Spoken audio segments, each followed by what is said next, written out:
Flannery O'Connor, the King James Version of the Old Testament, William Makepeace Thackeray, Ed Sanders, Jane Austen, Ignazio Silone, Isaac Bashevis Singer, Ernest Jones, and Ford Madox Ford. After these two. After them in time, of course, if not in manner. Yet also, and perhaps more important than either time or manner, after them in a subtler way, and suggesting through that a previously unrecognized yet ancient tradition, the nature of which should be apparent as soon as one has considered which authors, in so far as their names are absent above, cannot be said to participate in that tradition. The tradition of the bloody orange. 3.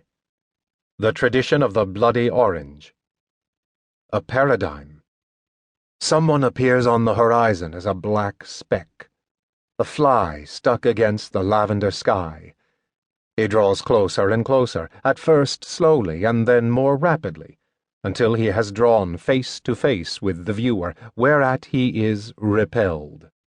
He tries not to reveal the depth and extent of his revulsion, nausea, disgust, boredom, by describing himself, his family, his friends and lovers, and the enemies of all. At last, unable to conceal his true feelings any longer, he draws from the leather pouch at his waist a large Florida orange, of the hybrid type, called navel.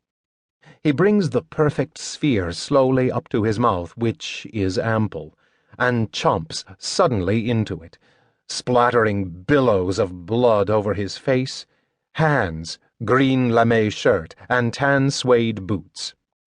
Then, continuing to eat at the orange, he turns and withdraws quickly to the horizon again, where he remains, a speck of changing color from black to red to orange and, sometimes, to the naked eye, appearing cadmium yellow, or even, as he should, green.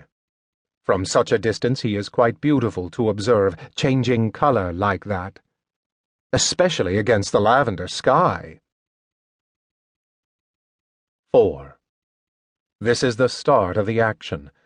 A handsome youth who wore slick green suits and strangely decorated hats went to the king with 3 sons and expressed, in public, a passionate desire to have one of the sons for his lover.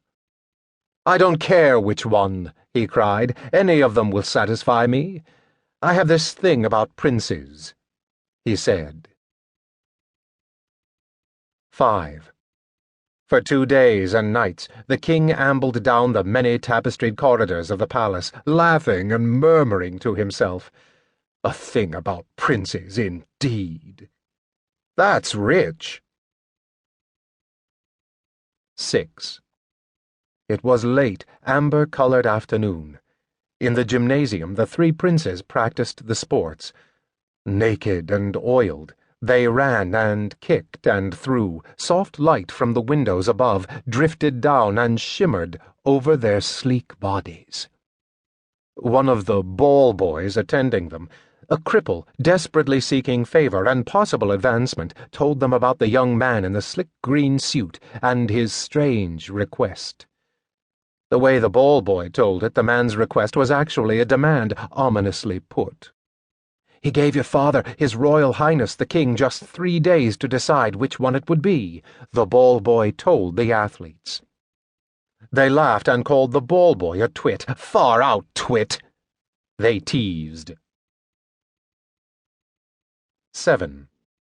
In defense of himself, the ball boy changed his story and said that he'd made up the part about the funny-looking hat with the geraniums in it, and the tan suede boots, and the mustache, and even the accent with all the flat A's. But it availed him nothing. The princes pelted him with handballs, badminton birdies, medicine balls, and basketballs. They even fell to rolling a shot put at his feet, aiming for the arches. They were disturbed. 8. The king fucked the queen on 2 successive nights, keeping the lights on throughout copulation on both occasions. He was obviously disturbed. 9. I like